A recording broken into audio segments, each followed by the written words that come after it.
Hello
अस्सलाम वालेकुम वरहमतुल्लाहि वबरकातुहू।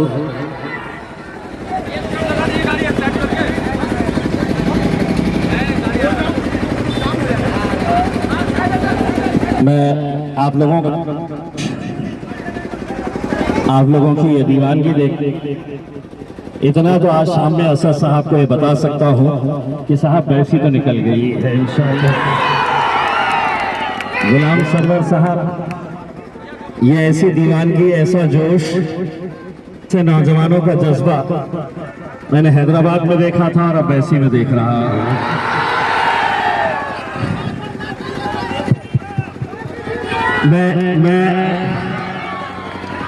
मैं आप लोगों के बीच में सिर्फ हमारे भाई गुलाम सरवर साहब के लिए मैं आप लोगों से गुजारिश करने के लिए आया हूँ कि 11 तारीख के दिन आप लोग हेलो पतंग की निशानी के ऊपर आपको मोहर लगाना है। बैरिस्टर असदुद्दीन अवैसी साहब ने एक जो ख्वाब देखा है कि हमारी अपनी क़यादतें खड़ी होनी चाहिए, उस क़यादत को खड़े करने के लिए हम जो लगातार जद्दोजहद मेहनत कर रहे हैं, कोशिश कर रहे हैं, आप लोगों की, तमाम बुजुर्गों की, हमारी माएँ और बहनों की दुआएं, नौजवानों का जोश और जज्बा इंशाअल्लाह अगर रहा तो मैं आपको इतना यकीन के साथ कह सकता हूँ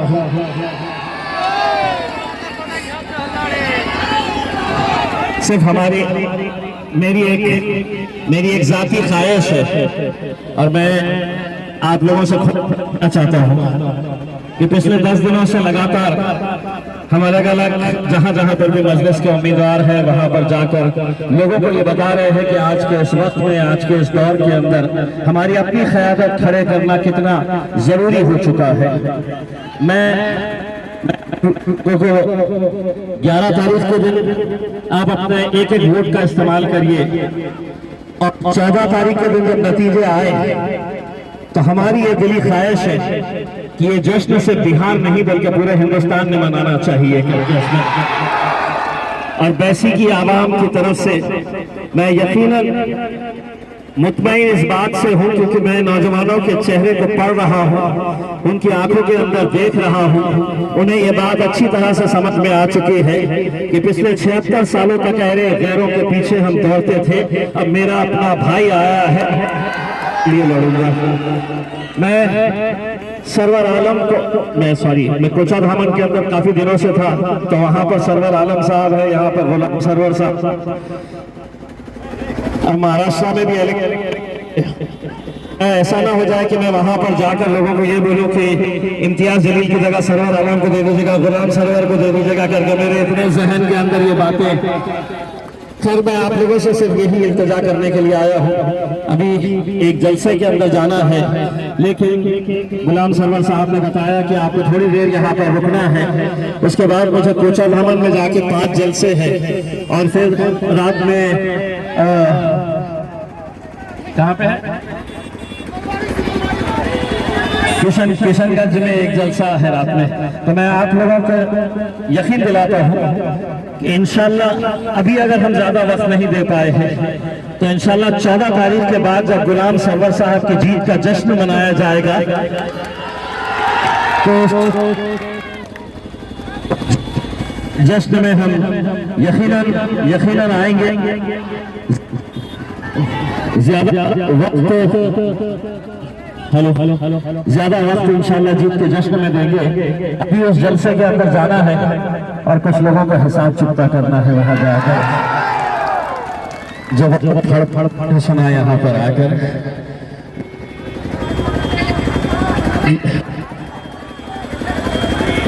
बस 11 तारीख के दिन जाना है आपको।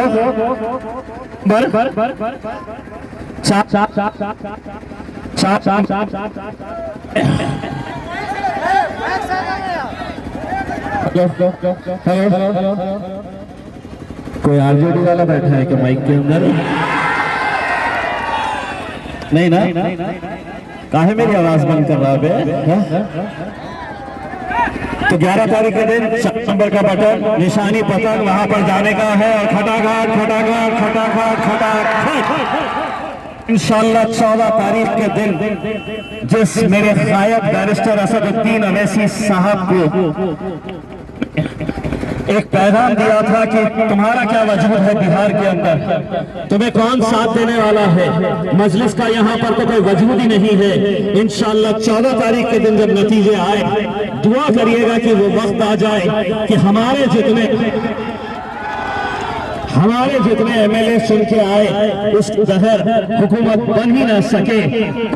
ये लोग मिस्टर असदुद्दीन अवैसी साहब के सामने आएंगे 11 तारीख को। तुम खटाखट करना, फिर वो आके दरवाजे पे ठक ठक ठक ठक ठक ठक करके कहेंगे कि असद भाई अब हम आए हैं आपको लेने के लिए। जवाब दिया जाएगा अच्छे तरीके से इंशाल्लाह। आप लोग मुझे वादा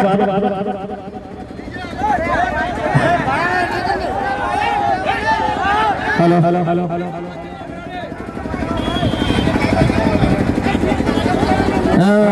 समझ आप लोग हेलो हेलो हेलो हेलो बस मेरे पीछे है तो करके कि तेरा मेरा रिश्ता क्या, तेरा मेरा रिश्ता क्या, गुलाम सरवर बैरिस्टर असदुद्दीन अवैसी पतंग साहब। इंशाल्लाह 14 तारीख जश्न का हम भी इंतजार करेंगे। बहुत बहुत शुक्रिया। इम्तियाज जलील साहब